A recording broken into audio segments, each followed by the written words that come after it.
So imagine this. You're Sean Diddy Combs, the mogul, the man who once ruled hip-hop, built Bad Boy into an empire, and threw parties the White House couldn't touch. But now, you're sitting in a federal cell, arguing over a plastic chair and an episode of Basketball Wives. Not a billion-dollar meeting, not a power play, a chair. And here's the twist. That dramatic story about Diddy being attacked in jail with a knife? Complete fiction. His own former assistant just came forward and exposed what really went down. And let's just say it's not the kind of headline Diddy wanted out there. This isn't a redemption story. It's a meltdown in real time. From fake PR spins to jailhouse chaos, Diddy's doing everything he can to control the narrative, but for the first time in his career, the walls are talking louder than he is. Stay locked in, because what you're about to hear changes the whole story. Drop a comment with what you think really happened, hit that like button to push this out, and subscribe to keep this investigation alive. This is Fame Insight, where the whispers get loud. Alright, let's start right at the top, because this whole thing plays out like a bad reality show inside a federal prison. Word first breaks that Diddy, the same man who used to run New York and preach can't stop, won't stop, supposedly woke up to a knife pressed to his throat during an altercation behind bars. That's the version his PR team fed to the tabloids. Dramatic, cinematic, and just sympathetic enough to make him look like the victim.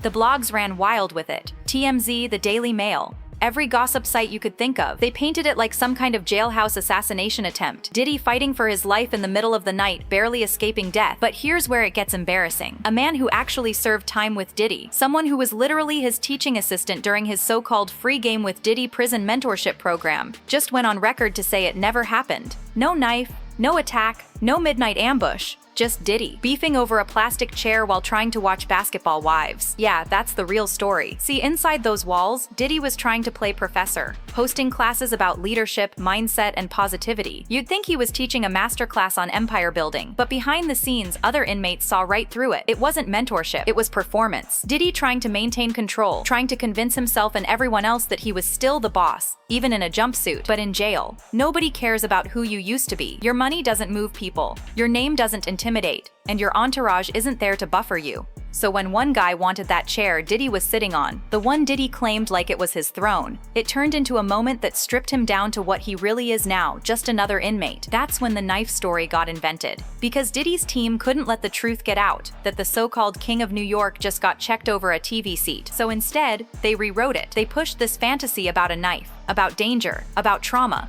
They wanted sympathy, not laughter. But the problem with spinning a lie that bold is that sooner or later, somebody who was actually there is going to call it out, and that's exactly what just happened. Now the same story Diddy tried to use to look like a survivor is making him look like a joke. Because when you're in prison watching Basketball Wives and losing a fight over a chair, there's no PR team in the world that can make that look powerful. Here's where it gets even wilder, because the man who exposed this whole thing isn't some random outsider or bitter ex-employee. He's a former inmate named Raymond Costello, the same guy Diddy handpicked as his teaching assistant for his in-jail program, Free Game with Diddy. You remember that, right? Diddy trying to turn his prison time into a TED Talk? He was walking around calling himself a mentor, talking about rebuilding the mind, like he was starting a motivational podcast from behind bars. But now Raymond is the one pulling the curtain back, and what he's saying completely destroys the image Diddy tried to sell. According to Raymond, there was no knife, no late-night ambush, no dramatic scene. Diddy was literally watching Basketball Wives when another inmate, a California gang member doing 30 years, walked up and tried to take the chair he was sitting on. That's it. That's the big attack.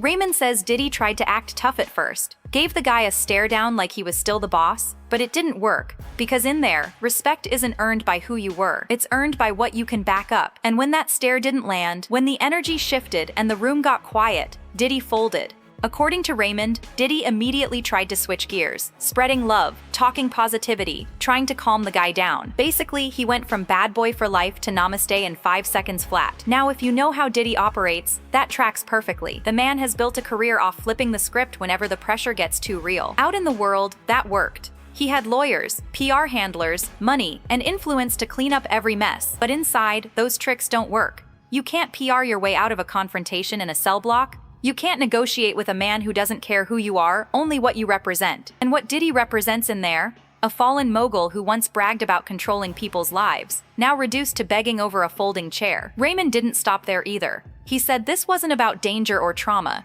It was about ego. Diddy tried to assert dominance, failed, then spun the story to save face. That's the kind of behavior we've seen from him for years. Deflect, distract, and dramatize. Whether it's lawsuits, scandals, or now prison life, he always finds a way to twist the narrative. But this time, it backfired. Because Raymond's version of the story doesn't just make Diddy look weak, it makes him look exposed. And here's the real irony. Diddy's trying to sell redemption while he's still manufacturing lies. You can't rebuild your image when you're still playing pretend. You can't call it growth if you're just rebranding your same old manipulation. And that's exactly what this looks like. Another Diddy production. But the audience isn't buying tickets anymore. Now here's where things really start to unravel. Because this so-called knife story didn't just appear out of thin air. It was strategically planted. According to multiple industry insiders, the Diddy nearly attacked in jail narrative started popping up in outlets that have historically been friendly to him, the kind that always find a way to paint him as misunderstood instead of manipulative. The Daily Mail, TMZ, a few hip-hop blogs that usually run his side of things first, all dropped the same story within hours of each other, with the same dramatic tone, same wording, and same anonymous source close to Diddy. Coincidence? Not even close.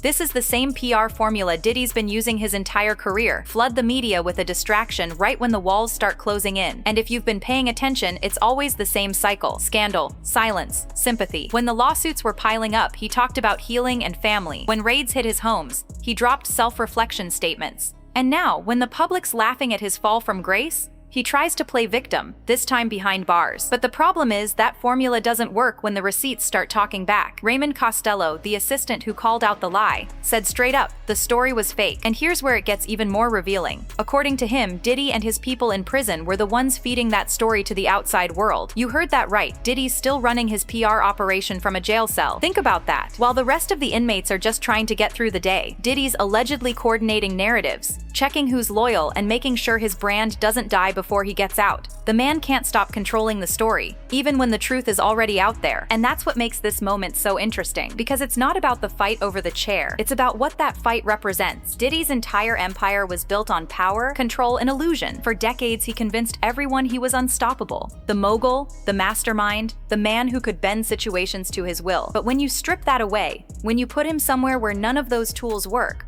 what's left? Just a man arguing over a plastic seat and lying about it to feel important again. And maybe that's the hardest part for him, realizing that the world doesn't revolve around him anymore. Inside those walls, his money doesn't talk, his name doesn't echo. And for the first time, he's being treated the way he treated others for years, like he's disposable. The PR spin was his last desperate attempt to feel powerful, to remind himself that people still care. But instead, it turned him into a punchline. The mogul who claimed to inspire millions now can't even inspire respect in his own cell block. And here's where the story takes a darker but also kind of pathetic turn. Because when you start piecing together the timeline of how this knife attack rumor spread, it looks less like a misunderstanding and more like a full-blown PR campaign gone wrong. Right after the fake story broke, a few of Diddy's known media contacts started tweeting cryptic sympathy posts, praying for Puff. Can't believe what he's going through. No one deserves that. It was coordinated sympathy bait. They wanted headlines that said Diddy attacked in jail, to shift the narrative away from the lawsuits, the raids, the silence from his former friends, and the growing list of people cutting ties with him. But here's the problem with trying to fake a redemption arc. Eventually, someone tells the truth. Raymond Costello didn't just expose the chair fight, he exposed Diddy's whole playbook. According to him, the knife narrative wasn't even whispered about in the facility. Nobody there heard anything like it. In fact, Diddy's time inside has reportedly been uneventful, except for a few embarrassing moments like this one. So when those dramatic headlines dropped, even people inside were laughing. Some inmates apparently joked, if he's getting attacked, it's probably by his own ego. And that's what makes this whole thing so tragic. Not because Diddy's in danger, but because he's still addicted to the illusion of control. He's built his entire career around image. Every photo, every rumor, every headline carefully curated to make him look untouchable. But in jail, there's no entourage to protect that image. There's no lighting, no edits, no security to clean up the mess. You are who you are, and in Diddy's case, that reality is ugly. Think about it. The man used to throw million-dollar parties where world leaders showed up. Now he's watching basketball wives on a tiny TV, arguing over a chair and leaking fake stories just to feel relevant. That's not survival, that's desperation. And what's worse, it's not fooling anyone anymore. Not the inmates, not the media, not the fans who've been watching his downfall in real time. The irony is brutal. Diddy spent years trying to control every narrative about him, but now the story's controlling him. Every lie he tells gets fact-checked by the people who actually lived it. Every PR stunt gets dismantled within hours. And the same outlets that once protected him, they're starting to turn, realizing that being associated with his downfall gets more clicks than defending him ever did. At this point, it's not about whether Diddy can fix his image, it's about whether there's anything left to fix. Because when even your own assistant is calling out your lies from the inside, the illusion of the untouchable mogul is officially dead. Now here's where it starts to sting. Because if you look closely, this whole knife hoax wasn't just about embarrassment, it was about fear. Diddy's team didn't push that story because they thought people would buy it forever. They pushed it because he's terrified.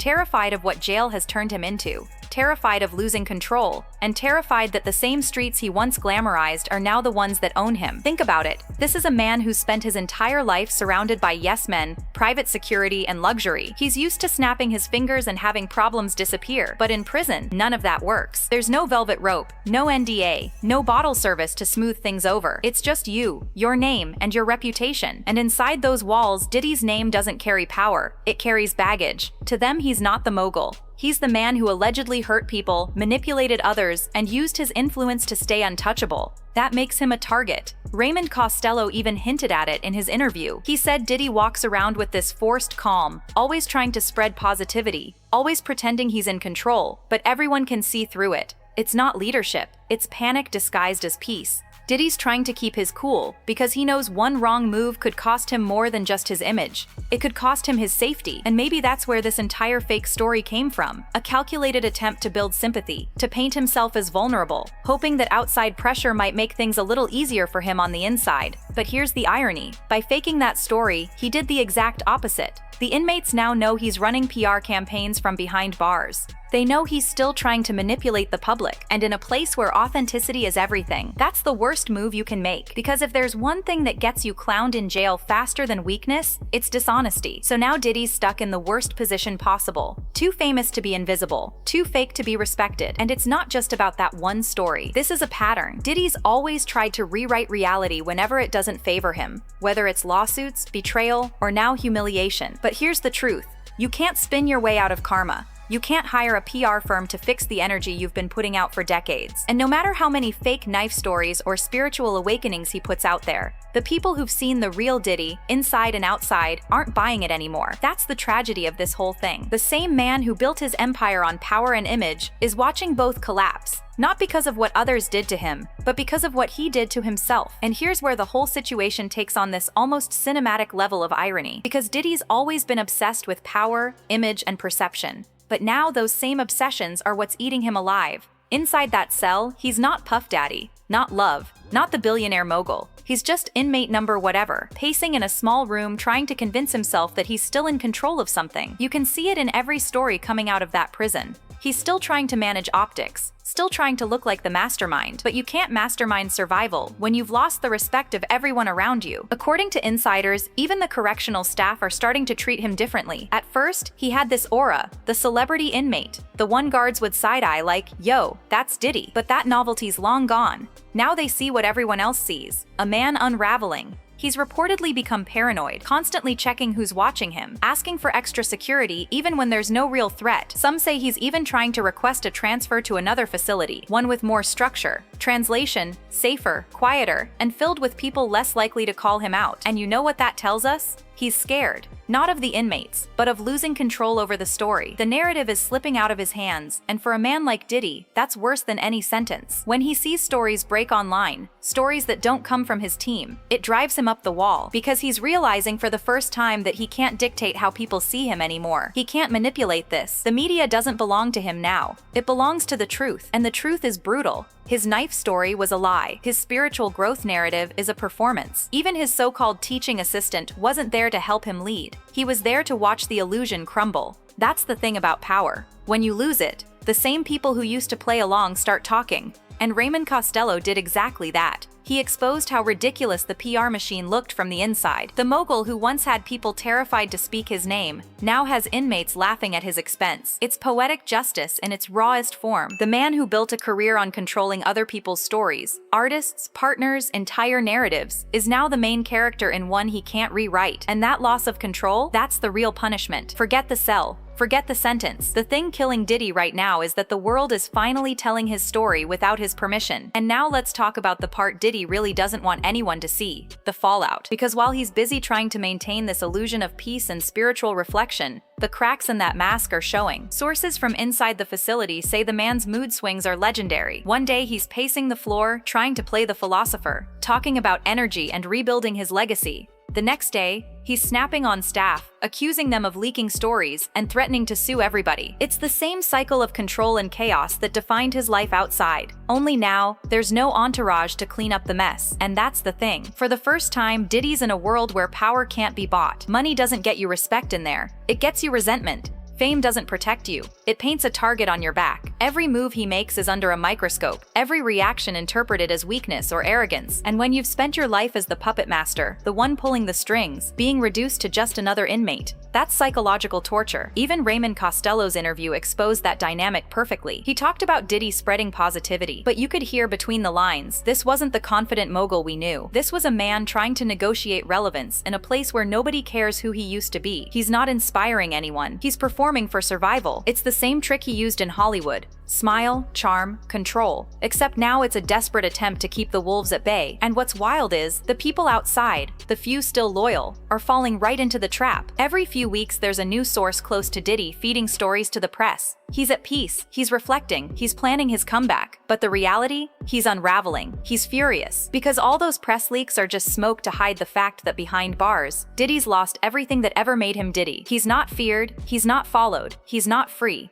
He's just a man surrounded by the consequences of his own legend, a legend that doesn't hold weight in the place he's trapped in now. And what's even more tragic, he still doesn't get it. He's still playing the same PR games, still trying to stage manage perception, still thinking he can outsmart karma. But karma's not a rumor you can suppress. It's a truth that waits. And right now it's sitting across from him every night in that cell, watching him fall apart. Because for the first time in his life, Diddy can't escape the story he created. He has to live in it. And baby, that's the one reality he'll never be able to rewrite. And here's where it gets darker. Because the humiliation isn't just internal anymore. The outside world is watching Diddy's downfall in real time. And for the first time in his career, he's powerless to control the narrative. Remember when Diddy could flip a scandal into a headline, a rumor into a rollout? The power he worshipped, the control he obsessed over, the fear he relied on, all gone, and yet he's still trying to play chess with a game that's already over. People close to his team say he's been drafting letters, dictating strategic statements from inside, still trying to manipulate public opinion like it's 2003, and one headline could fix everything. He doesn't realize that the public isn't buying anymore. The sympathy is gone. The myth is broken. The world has seen too much, and now they're more interested in watching what happens next than in helping him rebuild. Meanwhile, his inner circle's running their own game. They're feeding the media little bits of exclusive updates, stories about personal growth, new appeals, turning over a new leaf, because they know every quote equals another retainer payment. They're not protecting him, they're surviving him. They're bleeding him dry while pretending to be loyal. And the tragic irony, that's exactly what Diddy did to everyone else for decades. The roles have flipped. The empire that was once a fortress of control has turned into a hall of mirrors, every reflection showing a different version of his downfall. In one mirror, he's a victim. In another, he's misunderstood. In another, he's still the boss.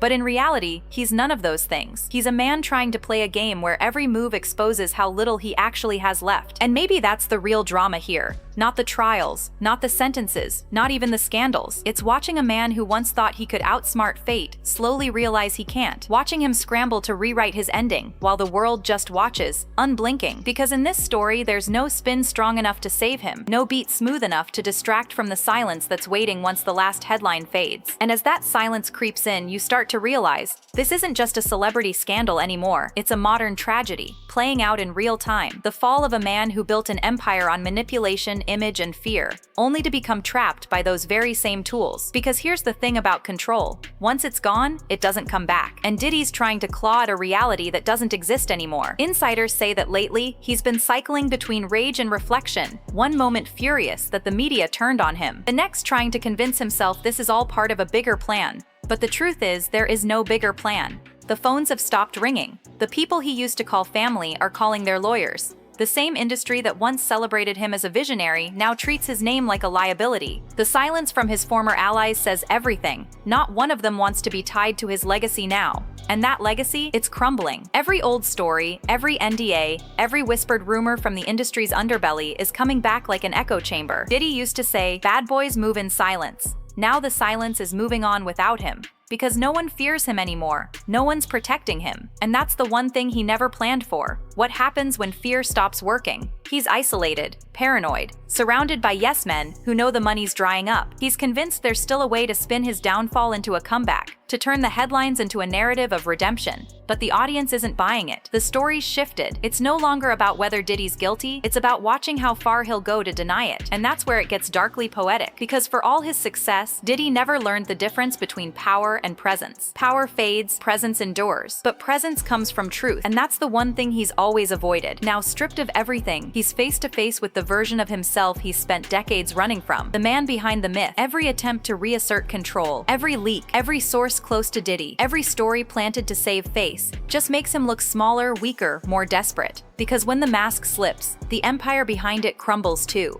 And what's left isn't a mogul, it's a man who believed his own illusion, until the illusion turned on him. And that's where the story leaves us, staring at a once untouchable icon, now drowning in the fallout of his own creation. And for the first time in his life, Diddy isn't at the center of the story. He's just a man in a cell, replaying the noise of a world that's already forgotten the sound of his name. And now, as we reach the end of this story, or maybe just the end of his version of it, one thing becomes crystal clear. This isn't just about Diddy losing everything. It's about what happens when the illusion finally breaks, and the man behind it realizes he can't control how the world remembers him.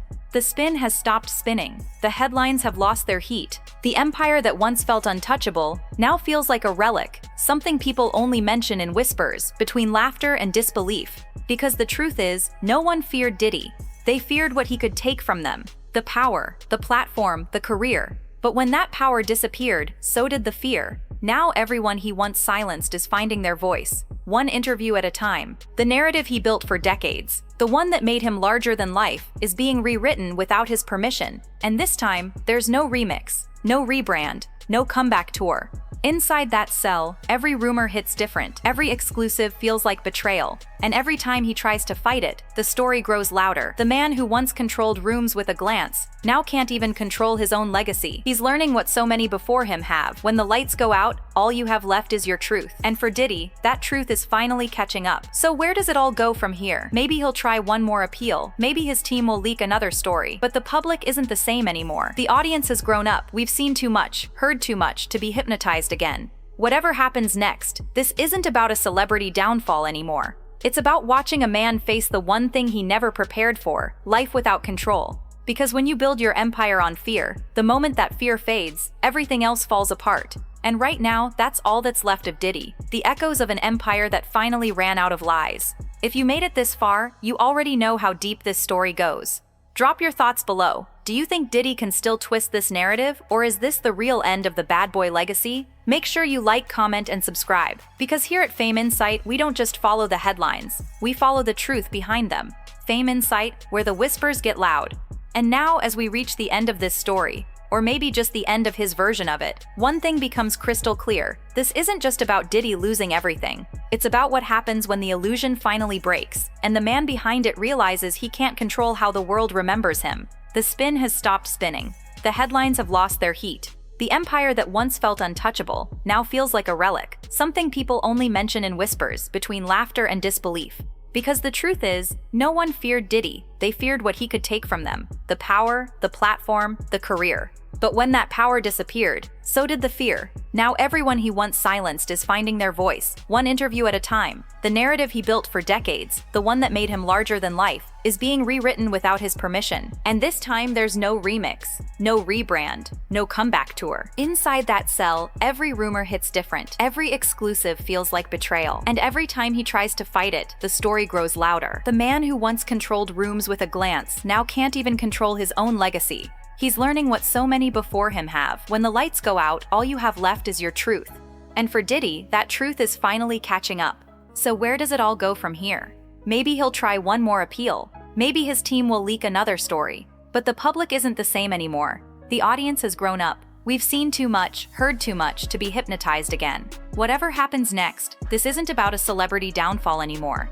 It's about watching a man face the one thing he never prepared for: life without control. Because when you build your empire on fear, the moment that fear fades, everything else falls apart. And right now, that's all that's left of Diddy, the echoes of an empire that finally ran out of lies. Before you go, let's lock this in, because this story isn't done unfolding. Diddy's empire might be crumbling, but the truth? It's only getting louder. If you've been riding with Fame Insight from the start, you already know, when the lights go out in Hollywood, that's when the real story begins. Drop a comment. Do you think Diddy can pull off one last comeback, or has he finally run out of plays? I want to hear your take. Hit that like button if you're here for the breakdowns the industry doesn't want you to hear. Tap subscribe if you're ready to help push Fame Insight to 10K, because together we're cutting through the noise, one story at a time. Turn on notifications, because what's coming next might flip everything you thought you knew. This is Fame Insight, where the whispers get loud and the truth never sleeps.